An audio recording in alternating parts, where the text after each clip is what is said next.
उत्तर प्रदेश के छोटे से शहर माधवपुर में रहने वाली नैना अपनी बड़ी बड़ी आंखों और शांत स्वभाव के लिए पूरे मोहल्ले में जानी जाती थी। वह बहुत ज़्यादा बोलती नहीं थी, लेकिन उसे चेहरे की मुस्कान किसी का भी दिन अच्छा कर देती थी। उसी शहर में रहता था आदित्य। दोनों की मुलाकात कॉलेज में हुई थी। पहले दोस्ती हुई, फिर बातें बढ़ी और धीरे धीरे दोनों एक दूसरे की दुनिया बन गए। कॉलेज की कैंटीन, बारिश में भीगती सड़कें, छत पर घंटों फ़ोन पर बातें, हर जगह बस दोनों थे। आदित्य अक्सर कहता, अगर तुम साथ हो ना तो ज़िंदगी आसान लगती है, और नैना मुस्कुरा देती। उसे लगता था अब चाहे कुछ भी हो जाए, आदित्य उसका साथ कभी नहीं छोड़ेगा। लेकिन ज़िंदगी हमेशा प्यार के हिसाब से नहीं चलती। एक रात नैना ने अपने घर में पापा और चाचा की बातें सुनी। लड़का बहुत अमीर है, ऐसा रिश्ता बार बार नहीं मिलता, अगले महीने शादी कर देंगे। नैना के पैरों तले ज़मीन खिसक गई।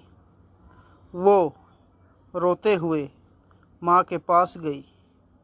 माँ, मैं आदित्य से प्यार करती हूँ। लेकिन उसकी माँ की आंखों में डर था। बेटी, तेरे पापा कभी नहीं मानेंगे। उस रात नैना ने आदित्य को कई बार फ़ोन मिलाया, लेकिन हर बार कॉल काट दी। उसके हाथ कांप रहे थे। वो चाहती थी भाग जाए, सब छोड़ दे, लेकिन फिर छोटे भाई का चेहरा सामने आ जाता, बीमार माँ याद आ जाती, और हर बार वो टूट जाती। कुछ ही दिनों में उसकी शादी तय हो गई। लड़के का नाम था राघव। दिल्ली में नौकरी करता था, पढ़ा लिखा, शांत, समझदार इंसान।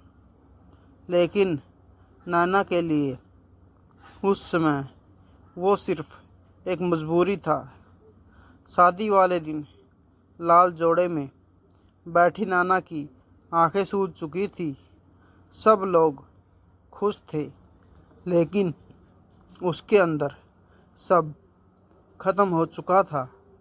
जब विदाई हुई तो उसने आखिरी बार अपने घर को देखा। उसे ऐसा लगा जैसे उसकी ज़िंदगी उससे छीनी जा रही हो। रात गहरी हो चुकी थी। कमरे में हल्की फूलों की खुशबू थी। राघव धीरे धीरे कमरे में आया। उसने देखा नैना पलंग के कोने में बैठी रो रही थी। राघव कुछ पल चुप रहा, फिर धीरे से बोला, क्या हुआ? नैना की आंखों से आंसू बह निकले। उसने कांपती आवाज़ में कहा, मुझे मत छूना। राघव ठिठक गया। नैना रोते हुए बोली, मैं किसी और से प्यार करती हूँ। कमरे में सन्नाटा छा गया।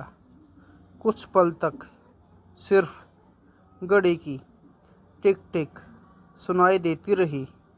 राघव ने गहरी सांस ली, फिर धीरे से पूछा, पहले क्यों नहीं बताया? नैना फूट पड़ी, मजबूर थी। राघव ने दर्द भरी मुस्कान दी, एक कॉल कर देती। मैं शादी से मना कर देता। नैना सिर झुकाकर रोती रही। उस रात राघव ने उसे हाथ तक नहीं लगाया। वो चुपचाप सोफे पर जाकर लेट गया। दिन गुजरने लगे। दोनों एक ही घर में रहते थे, लेकिन अजनबियों की तरह। राघव हमेशा उसका सम्मान करता, कभी उस पर हक नहीं जताया, कभी सवाल नहीं किया। नैना कई बार सोचती, ये इंसान इतना अच्छा क्यों है।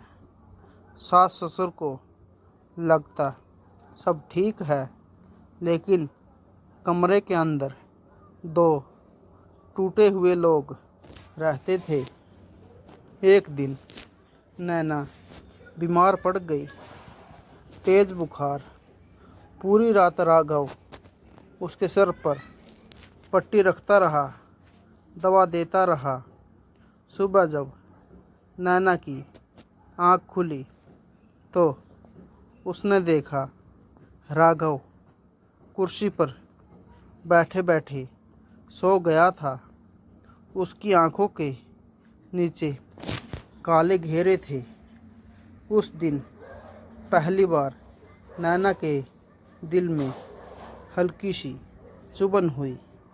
जिस इंसान को मैंने कभी पति माना ही नहीं, वो पूरी रात मेरी देखभाल करता रहा। कुछ महीनों बाद नैना मायके चली गई। राघव ने रोका नहीं, बस इतना कहा, खुश रहना। मायके पहुंचकर नैना कई दिनों तक सोचती रही। फिर एक रात उसने आदित्य को फ़ोन किया। फ़ोन उठाते ही नैना रो पड़ी। तुम मुझसे कब मिलोगे? कुछ सेकंड चुप्पी रही। फिर आदित्य की ठंडी आवाज़ आई, मैं किसी की झूठी चीज़ नहीं अपनाता। नैना जैसे पत्थर बन गई। क्या?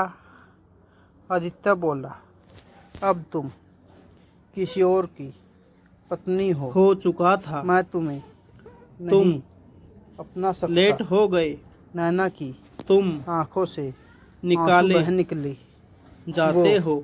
धीरे से बोली, उसकी सच कहूँ नौकरी अब मैं चली भी गई। तुमसे प्यार नहीं वह करती। मैंने सड़क पर सिर्फ ये अकेला देखने के लिए खड़ा था। फ़ोन किया था न कि तुमने नौकरी बेवफाई की न या सहारा। मजबूरी समझी। और फ़ोन कट गया अब और उसी बच्चों पल को नैना की खोने जिंदगी का का सबसे डर। बड़ा भरम टूट 3 गया। उस रात हफ्ते बाद नैना को कोर्ट पहली में बार एहसास सुनवाई हुआ, थी। प्यार राघव वो नहीं अंदर जो गया। सिर्फ पाने की दिल बात करे। तेजी से प्यार वो है धड़क जो रहा बिना था। हक जताए और साथ निभाए। तभी उसे राघव जज याद की आने लगा। कुर्सी पर उसकी खामोशी, बैठी महिला उसकी इज्जत, को उसका देखकर इंतजार। वह और फिर नैना जम ने गया। कांपते हाथों से वही राघव का महिला नंबर मिलाया। महिला ने भी राघव ने उसे फोन उठाया। कुछ पहचान सेकंड दोनों लिया। चुप रहे। उनकी फिर आंखों नैना में रोते हुए एक बोली, आप हल्की सी मुझे लेने आ मुस्कान जाइए। राघव की सुनवाई आवाज़ धीमी शुरू थी। हुई। किस हक से? राघव के नैना की सांसें वकील ने टूटने लगी। कहा, फिर मेरे उसने रोते हुए मुवक्किल कहा, ने आज अपनी पत्नी नौकरी समझकर खो दी लेने है। आ जाइए। सब मैं आपका इंतज़ार कर खत्म रही हूँ। होता फोन कट लग गया। रहा था, राघव लेकिन बिना कुछ सोचे तभी घर से भागा। जज बोली, बारिश हो एक रही थी, इंसान लेकिन की वो असली रुका पहचान नहीं। उसकी उसके दिल की नौकरी से धड़कन नहीं, तेज थी। उसके जब वो कर्मों नैना से के घर पहुंचा होती है। तो पूरा कोर्ट बाहर उसके शांत सास ससुर हो बैठे गया। थे, लेकिन जज ने राघव आगे कहा, किसी से जिस कुछ बोले इंसान बिना ने सीधे अपनी अंदर चला गया। नौकरी कमरे में दाव पर नैना बैठी लगाकर रो रही थी। एक जैसे ही अनजान की उसने मदद राघव की, को देखा, वो वो टूटकर अपने उसके गले लग बच्चों गई। के लिए मुझे सब कुछ माफ कर कर दीजिए, मैं सकता बहुत है। गलत थी। और राघव की फिर आंखें भी बच्चों भर की आई। उसने कस्टडी धीरे से उसका पिता को सिर सहलाया। दी बस जाती अब है।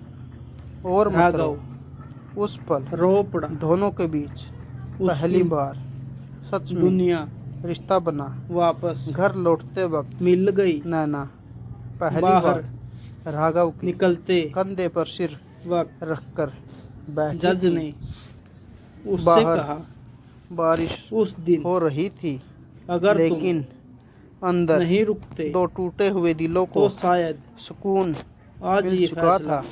धीरे भी धीरे सब अलग बदलने होता। लगा।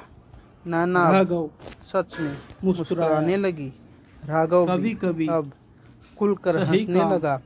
एक दिन करने के नैना लिए ने राघव से गलत पूछा, अगर उस समय रात ही आप मुझे मिलता है। छोड़ देते तो? बारिश राघव शुरू हो मुस्कुराया गई, तो शायद मैं लेकिन जिंदगी भर इस बार खुद को माफ वो नहीं कर पाता।